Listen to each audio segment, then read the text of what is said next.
அன்பான வணக்கம். நம்முடைய யூடியூப் சேனலில் தொடர்ந்து பல பதிவுகளை பார்த்துக்கிட்டு வரோம். இன்றைக்கு இந்த பதிவில் அன்னபக்ஷி விளக்கை வீட்டிலே ஏற்றலாமா கூடாதா என்கின்ற தகவலை பார்க்க போகிறோம்.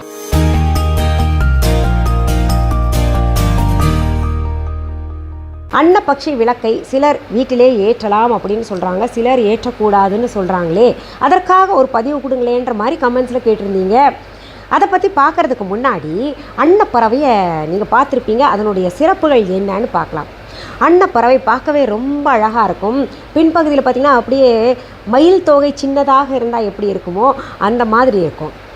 இந்த அன்னப்பறவை அப்படின்னு சொன்னாலே நமக்கெல்லாம் நினைவுக்கு வருவது, அதாவது பாடத்திட்டத்தில் நம்ம படிச்சிருப்போம் சின்ன வயசுலேயே, அன்னத்தை போல இருக்கணும்டா, அன்னத்தை போல இருமா அப்படிம்பாங்க.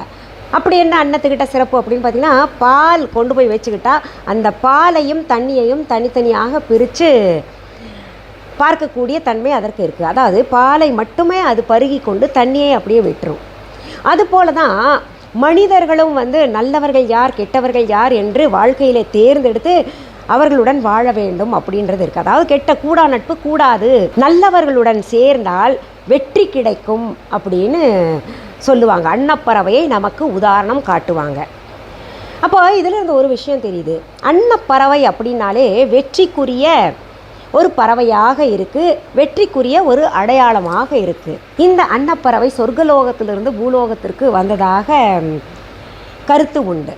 இந்த அன்னப்பறவையை பற்றி திக்வேதத்தில் அதர்வண வேதத்திலெல்லாம் சொல்லப்பட்டிருக்கு. அதாவது வேதத்தில் வர்ற அளவுக்கு இந்த அன்னப்பறவை சிறப்பு வாய்ந்ததாக கருதப்படுது. இதில் இன்னொன்று பார்த்திங்கன்னா, இந்த அன்னப்பறவையே மங்களகரமான ஒரு பறவையாக இருக்குது. அதை பார்க்கும்போதே உங்களுக்கு தெரியும், அது ரொம்ப அழகாக இருக்கும்.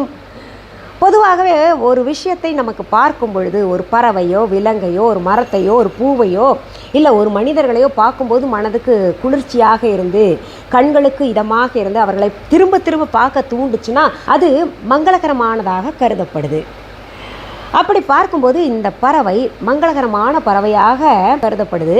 அந்த வகையில் இந்த அன்னப்பறவையை கோவில் கட்டடங்களில் நீங்கள் பார்க்கலாம். கொஞ்சம் நம்ம இந்த சிற்ப வேலைகளெல்லாம் உற்று பார்த்தால்தான் என்னென்ன இருக்குதுன்னு தெரியும். கலை நோக்குடன் பார்ப்பவர்களுக்கு அன்னபட்சி பறவையை பொறிச்சிருக்கிறது கண்களுக்கு புலப்படும். அடுத்தது நல்லது எது கெட்டது எது என்று பிரித்து பார்க்கக்கூடிய ஒரு தன்மையுடைய அன்னப்பறவையை போல நாம் வாழ வேண்டும், அப்போது தான் வெற்றி கிடைக்கும்ன்றது ஒன்று நமக்கு புலப்படுது. அடுத்தது பார்த்திங்கன்னா, இந்த அன்னப்பறவையின் மீது தான் சரஸ்வதி தேவி மற்றும் பிரம்மன் அமர்ந்திருப்பார்கள். ஒவ்வொரு தெய்வத்திற்கும் ஒவ்வொரு விலங்கு இருக்குது. காளமாட்டு மேலே நம்ம சிவபெருமான், காளமாடுனாலே நமக்கு சிவபெருமான் ஞாபகம், சர்ப்பம்னாலே மகாவிஷ்ணு ஞாபகம், சிங்கம்னாலே நம்ம அன்னை பராசக்தி ஞாபகம். இப்படி இருக்கும்போது இந்த அன்னப்பறவையை பார்க்கும் பொழுது நமக்கு சரஸ்வதி தேவி பிரம்மன் தான் நினைவுக்கு வருவாங்க. அவர்களுடைய வாகனமாக இருக்குது. சரஸ்வதி தேவி யார்? நமக்கு கலை கல்வி ஞானத்தை தரக்கூடியவள். அந்த ஞானத்தை தரக்கூடிய அந்த தேவியே இந்த அன்னப்பறவையை வாகனமாக கொண்டிருக்கிறாள், விரும்பி உட்கார்ந்திருக்கிறாள். அப்போது இது ஞானத்தின் வெளிப்பாடாகவும் இந்த அன்னப்பறவை கருதப்படுது. அடுத்தது, இந்த அன்னபக்ஷிக்கு பிற பெயர்கள் இருந்தால் கூட அதில் ஹம்சா அப்படின்ற ஒரு பெயர் மிகவும் முக்கியமானதாக கருதப்படுது. ஏன்னா சில ஆன்மீக பெரியவர்களை ராமகிருஷ்ண பரமஹம்ச அப்படின்னு முடிக்கிறத நீங்கள் பார்த்துருப்பீங்க. இது போல் நிறைய ஆன்மீக பெரியவர்களுடைய பெயர் இருக்குது. அப்படி ஹம்ச அப்படின்னு சேர்த்துக்கிட்டது அப்படின்னு பார்த்தீங்கன்னா, அதாவது ஆன்மீகத்தில் உயர்ந்தவர்கள் என்ற அர்த்தம் கொள்ளப்படுவதாக இருக்குது. அப்போது ஆன்மீக ரீதியாக பார்க்கும் பொழுது கூட இந்த அன்னப்பறவை மிக உயர்ந்த இடத்துல இருப்பதாக கருத்தில் நம்ம கொள்ளணும். அடுத்தது, இந்த அன்னப்பறவையை பெண்ணோட ஒப்பிடுவாங்க. எப்படின்னா, ஒரு பெண் நடக்கிறது அந்த காலத்து புலவர்கள் எல்லாம் வர்ணித்திருக்காங்க. அன்னம் போல நடை நடந்தாள் அப்படின்னு சொல்லுவாங்க. அப்போது அன்னத்தின் நடை அவ்வளவு அழகாக ரசிக்கக்கூடிய வகையில் இருந்திருக்கு அப்படின்னு அர்த்தம் கொள்ளப்படும். பொதுவாகவே பெண்கள் இப்போது நிறைய கால மாற்றத்தினால வேகமாக நடக்கக்கூடிய ஒரு சூழ்நிலையெல்லாம் இருக்குது. அந்த காலத்தில் பார்த்திங்கன்னா பெண்கள் நிலம் அதிரும்படி நடக்க மாட்டாங்களாம், அப்படி அசைந்து அசைந்து ஒயிலாக நடப்பாங்க. அதைத்தான் கவிஞர்கள் இந்த அன்னப்பறவையோடு ஒப்பிட்டு சொல்லியிருக்காங்க. கிராமத்தில் ஒரு பாட்டு என் கணவர் கூட எழுதியிருக்காரு. அண்ணன் நடையழகி ஆவாரம் பூவழகி, அதாவது ஆவாரம் பூ நிறத்தை உடைய பெண்ணே அப்படின்னு, அண்ணன் நடக்கக்கூடிய பெண்ணே அப்படின்னுலாம் வர்ணிக்கும்படி பாட்டு எழுதியிருக்காரு. ரொம்ப அற்புதமான பாடல். அப்போது இது பார்த்திங்கன்னா சங்ககால இலக்கியங்களில் கூட இருக்குது, வேதங்களில் இந்த அன்னப்பறவையை பற்றி இருக்குது. அதாவது சங்ககால இலக்கியங்களில் பெண்ணுடன் ஒப்பிட்டு கவிதைகள் கவிஞர்கள் எழுதியிருக்காங்க, வேதங்கள்லையும் அன்னப்பறவையை பற்றி சொல்லியிருக்காங்க. அடுத்தது பார்த்திங்கன்னா இந்த அன்னப்பறவைகிட்ட இன்னொரு சிறப்பு இருக்குது. அது பார்த்திங்கன்னா நீரிலும் நிலத்திலும் கூட இருக்கும். நீரில் இருக்கும் பொழுது அதில் சகதியெல்லாம் கூட இருக்கும். ஆனால் இதனுடைய ரெக்கையில் அந்த சகதியெல்லாம் ஒட்டாது. இது வாத்துக்கும் அதே தன்மை இருக்குது. இந்த அன்னப்பறவைக்கு சகதியில் இறங்கினா கூட அந்த சகதி இதனுடைய உடம்புல ஒட்டாது. அவ்வளவு ஒரு உயர்ந்த பறவையாக இருக்குது. அடுத்தது இந்த அன்னப்பறவை பார்த்திங்கன்னா நல்லதையே சாப்பிடும், முத்து சாப்பிடும் அப்படின்ற ஒரு செய்தி இருக்குது. சிப்பிக்குள்ளே இருக்கக்கூடிய முத்துகளை வந்து விரும்பி உண்ணும் அப்படின்றது, அதாவது உணவு கூட நல்ல முத்தாக பார்த்து சாப்பிடுது அப்படின்றது. அதனுடைய வாயிலேயே இயற்கையாக ஒரு ஃபில்டர் மாதிரி, அதாவது வடிகட்டி மாதிரி இருக்கும். நல்லது மட்டுமே உள்ளே போகும், கெட்டதெல்லாம் அப்படியே வெளியில். அது வாத்து, இந்த அன்னப்பறவை இதுக்கெல்லாம் இயல்பாகவே அமைஞ்சிருக்கு. இப்போ நம்ம பார்த்தது எல்லாமே பார்த்திங்கன்னா பாசிட்டிவ், அதாவது நேர்மறையான செய்திகள் அன்னப்பறவையை பற்றி இருக்குது. அப்படி இருக்கும் பொழுது இந்த அன்னப்பறவை பொறித்த விளக்கை நம்ம வீட்டிலே ஏற்றுவது தவறு கிடையாது. பொதுவாகவே நம்ம ஒரு படத்தை வீட்டில் விரும்பி வைக்கிறோன்னா நமக்கு அது பார்க்கும் பொழுது ஒரு மகிழ்ச்சி ஏற்படுத்தணும். அதை பார்க்கும் பொழுது, அதாவது ஒரு சில சிலைகளை வச்சுருப்போம், அந்த சிலையை பார்த்து நம்ம கையெடுத்து கும்பிடணும், பூஜை செய்யணும் அப்படின்றதுக்காக வச்சுருக்கோம். நிறைய பொருள்கள் பார்த்து பார்த்து வாங்குகிறோன்னா அதில் ஒரு அழகு இருக்குது. அந்த பொருளை வைக்கிறதுனால நமக்கு மகிழ்ச்சி கிடைக்குது அப்படின்றதுனால தான் நம்ம வீட்டில் வைக்கிறோம். இதுவே பார்த்திங்கன்னா சில பொருள்களை வீட்டிலே வைக்கக்கூடாது. அது என்ன பொருள்கள்னு தனிப்பட்டியலாக நான் உங்களுக்கு அடுத்தடுத்த பதிவுகளில் தரேன். இப்படி நேர்மறையான சிந்தனைகளை தூண்டி விடக்கூடிய விஷயங்கள் தான் நம்ம சுற்றி இருக்கணும். எப்போவுமே மனிதர்கள் கூட நேர்மறையான சிந்தனை கொண்டவர்களைத்தான் பக்கத்தில் வச்சுக்கணும்.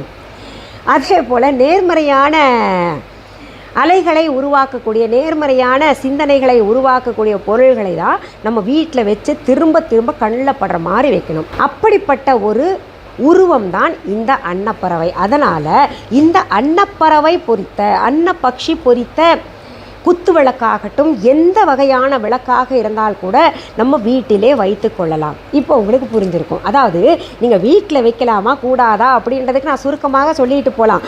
ஆனால் அது உங்களுக்கு இந்த பதிவை பார்த்தோன்னா அடுத்த சிந்தனை வரக்கூடாது, வேறு எதுலையாவது போய் நம்ம பார்க்கணும், இல்லை இதை பற்றி இன்னும் கொஞ்சம் தெரிஞ்சுக்கணும் அப்படின்ற ஒரு எண்ணம் வரக்கூடாது. அந்த தெளிவு கொடுக்குறது தான் நம்ம யூடியூப் சேனலில் நான் கொடுக்குற வேலை. இது கொஞ்சம் பதிவு பெருசாகத்தான் இருக்குன்னு நிறைய பேர் சொல்லிக்கிட்டு இருக்கிறீங்க.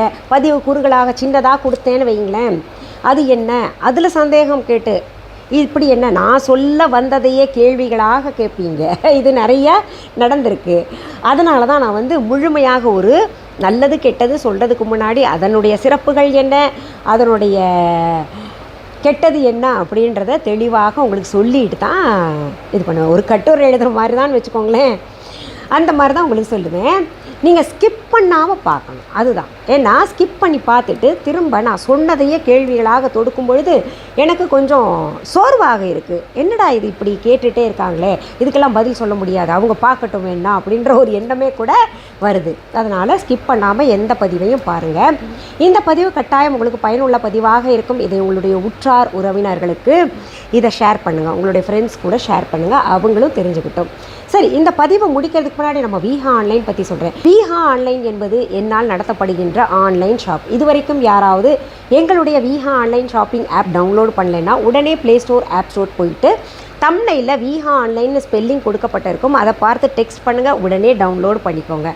அப்படியும் புரியலன்னா டெஸ்கிரிப்ஷன் பாக்ஸ் ஓப்பன் பண்ணுங்கள், அதில் வீஹா ஆன்லைன் ஷாப்பிங் ஆப்க்கான லிங்க்ஸ் தரப்பட்டிருக்கு. அதை தொட்டிங்கன்னா அழகாக நீங்கள் நினைக்கக்கூடிய இடத்துக்கு போயும் டவுன்லோட் பண்ணி வச்சுக்கோங்க.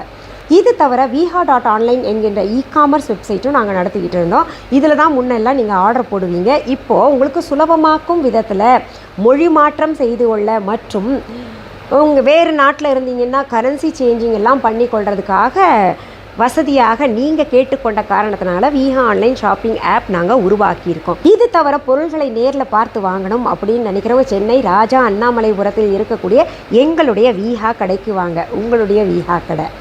அதற்கான phone number, address viha.online e-commerce வெப்சைட்டில் மற்றும் விஹா ஆன்லைன் ஷாப்பிங் ஆப்லேயும் இந்த டிஸ்கிரிப்ஷன் பாக்ஸ்லையும் கொடுத்துருக்கோம். உங்களுக்கு ஏதாவது சந்தேகம் இருந்துச்சுன்னா கஸ்டமர் கேருக்கு கூப்பிட்டு கேட்கலாம். அதனுடைய எண் கூட கொடுத்துருக்கோம். என்கிட்ட நீங்கள் அப்பாயின்மெண்ட் வாங்கிட்டு உங்களுடைய பிரச்சனைகளை தீர்க்கணும் அப்படின்னு நினச்சிங்கன்னா அதற்கான ஃபோன் நம்பர் நான் உங்களுக்கு தர்றேன். கஸ்டமர் கேர் நம்பரே போதும்.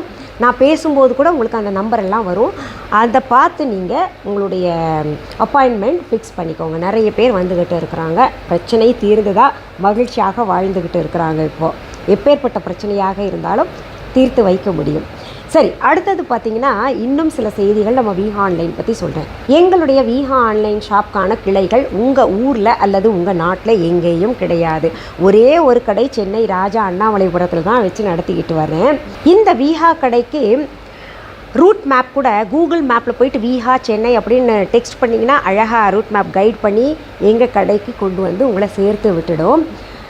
இன்னொன்று சொல்கிறேங்க, எங்களுடைய viha.online இ-காமர்ஸ் வெப்சைட் தவிர எங்களுடைய விஹா ஆன்லைன் ஷாப்பிங் ஆப் தவிர வேறு எந்த இ-காமர்ஸ் வெப்சைட்லேயோ வேறு எந்த ஆன்லைன் ஷாப்பிங் ஆப்லேயும் எங்களுடைய பொருள்கள் விற்பனைக்கு கிடைக்காது என்பதை தெளிவாக சொல்லிக்கிறேன். கடந்த வாரம் ஒரு பெண்மணி எங்களுடைய கஸ்டமர் கேரில் கூப்பிட்டு, நீங்கள் விஹா ஜுவல்லரின்னு ஒன்று பார்த்தோங்க, அதில் ஆர்டர் போட்டவங்க இன்னும் வந்து சேரல, 2 போட்டோம், 1 வந்து சேர்ந்துருக்கு, போட்ட ஜுவல்லரியே வரல, வேறு என்னமோ வந்திருக்கு, நல்லாவே இல்லை, நாங்கள் கொடுத்த காசுக்கு அது வர்த்து இல்லை அப்படின்லாம் தகராறு பண்ணியிருக்காங்க. அப்போ வந்து சரி உங்கள் ஆர்டர் நம்பர் கொடுங்க அப்படின்னு கேட்டதுக்கு ஆர்டர் நம்பரும் கிடையாது, எதுவுமே ஒரு இது இல்லை. அப்புறம் அந்த பெண்மணிக்கிட்ட நானே புரிய வச்சேன். அம்மா அது எங்களுடைய இது கிடையாதுமா, எங்களுடைய விஹான்ற பேரை பயன்படுத்திக்கிட்டு நிறைய பேர் இந்த மாதிரி போலிகளை உருவாக்கிக்கிட்டு உங்களை எல்லாம் ஏமாற்றிக்கிட்டு இருக்காங்க. அந்த மாதிரி ஏமாற்றத்திலிருந்து நீங்கள் விடுபடணுன்றதுக்காக தான் நாங்கள் விஹா ஆன்லைன் ஷாப்பிங் ஆப் உருவாக்கியிருக்கோம். அதை தயவு செஞ்சு நீங்கள் டவுன்லோடு பண்ணிக்கோங்க அப்படின்னு திரும்ப ஒவ்வொரு பதிவில் சொன்ன பின்னாடியும் இந்த மாதிரி தவறுகள் நடந்துக்கிட்டு இருக்குது. எங்களுடைய விஹா ஆன்லைன் ஷாப்பிங் ஆப் நீங்கள் பார்த்துருப்பீங்க, பச்சை எழுத்தில் இருக்கும் விஹா அப்படின்னு, மிஸ்ஸஸ் அனிதா குப்புசாமி விஹா அப்படின்னு இருக்கும். அதை டவுன்லோட் பண்ணி வச்சுக்கிட்டிங்கன்னா இது போல் போலிகளை நீங்கள் தவிர்க்கலாம். எங்ககிட்டையும் ஐம்பொன் ஜுவல்லரி இருக்குது, நிறைய ஜுவல்லரி கலெக்ஷன்ஸ் இருக்குது, சாரீஸ் இருக்குது, குர்த்திஸ் இருக்குது, எல்லாமே இருக்குது. அதெல்லாம் நீங்கள் போய் எங்கேயும் ஏமாந்து விடக்கூடாதுன்றதுக்காக திரும்ப ஒவ்வொரு பதிலையும் சொல்லி திட்டு வேற வாங்கிக்கிறேன் நான். இவங்க என்ன விஹாக்காக விளம்பரம் பண்ணுறதுக்காக யூடியூப் சேனல் பண்ணுறாங்க அப்படின்னு. இருக்கட்டுமே, என்ன தப்பு? நீங்களும் ஒரு கடையை திறந்து நீங்களும் விளம்பரம் பண்ணுங்கள். நான் பண்ணுறதை பண்ணக்கூடாதுன்னு சொல்கிறதுக்கு யாருக்கும் உரிமை கிடையாது. நீங்கள் பண்ணுறதையும் செய்யக்கூடாதுன்னு சொல்கிறதுக்கு எனக்கும் உரிமை கிடையாது. சரி, இனியும் நீங்கள் ஏமாறாமல் எங்களுடைய விஹா ஷாப்பிங் ஆப்பை டவுன்லோடு பண்ணிக்கோங்க. பொருள்களை அதில் நீங்கள் வாங்கலைன்னா கூட என்ன தான் பதிவிடுறேன்னு போய் பாருங்களேன், என்ன தான் அப்லோட் பண்ணுறேன் அப்படின்னு பாருங்களேன். புதுசாக தினமுமே ஏதாவது பயனுறும் வகையில் நான் அப்லோடு செஞ்சுக்கிட்டு தான் இருக்கிறேன். உங்களுக்கு எது போன்ற பதிவுகள் தேவைன்றதை சொல்லியிருக்கீங்க. துமிழன் ஒருத்தர் இருக்கார், அவர் பார்த்திங்கன்னா இந்த பதிவு கொடுங்க அந்த பதிவு கொடுங்கன்னு அடிக்கடி கேட்டுக்கிட்டே இருப்பார். இன்னும் ஒரு சகோதரரா சரியாக கவனிக்கல, கருட புராணம் 6ஆவை பற்றி கொடுங்கன்னு இன்னும் நிறைய கேட்டுக்கிட்டு இருக்கீங்க. நிறைய கொடுத்துருக்கேன், அதை பாருங்கள். நான் மீண்டும் புதிய பதிவுகள் உங்களுக்கு சீக்கிரத்தில் தரேன். அது வரைக்கும் நன்றி, வணக்கம். அன்பான வாடிக்கையாளர்களே, உங்கள் விஹா ஸ்டோரில் பூஜை பொருட்கள், சிலைகள், ராசிக்கற்கள், வாஸ்து பொருட்கள், விதைகள், பாரம்பரிய அரிசி வகைகள், சிறுதானியங்கள், ஆர்கானிக் பொருட்கள், மூலிகை எண்ணெய், மளிகை பொருட்கள், மரச்செக்கு எண்ணெய், மரப்பொருட்கள், வெள்ளி ஆபரணங்கள், கிஃப்ட் ஆர்டிகல்ஸ், காட்டன் மற்றும் பட்டு புடவைகள், காட்டன் சுடிதார்கள், பட்டு பாவாடை, குழந்தைகளுக்கான விளையாட்டு பொருட்கள், ஹை குவாலிட்டி இமிடேஷன் நகைகள், வீட்டு உபயோக பொருட்கள், ஜூட் பேக்ஸ், ஹேண்ட்மேட் சோப்ஸ், அழகு சாதன பொருட்கள், சிறுதானிய பிஸ்கெட்டுகள், ஹோம் அப்ளையன்சஸ், இன்னும் பற்பல பொருட்கள் விற்பனைக்குள்ளது.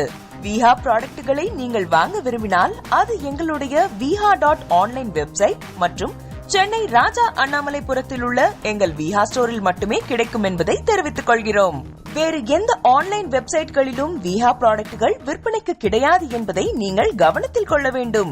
எங்கள் விஹா ஸ்டோரின் விலாசத்தை கண்டறிய கூகுள் மேப்ஸில் விஹா ஸ்டோர் என்று டைப் செய்தால் வழியை கண்டறியலாம்.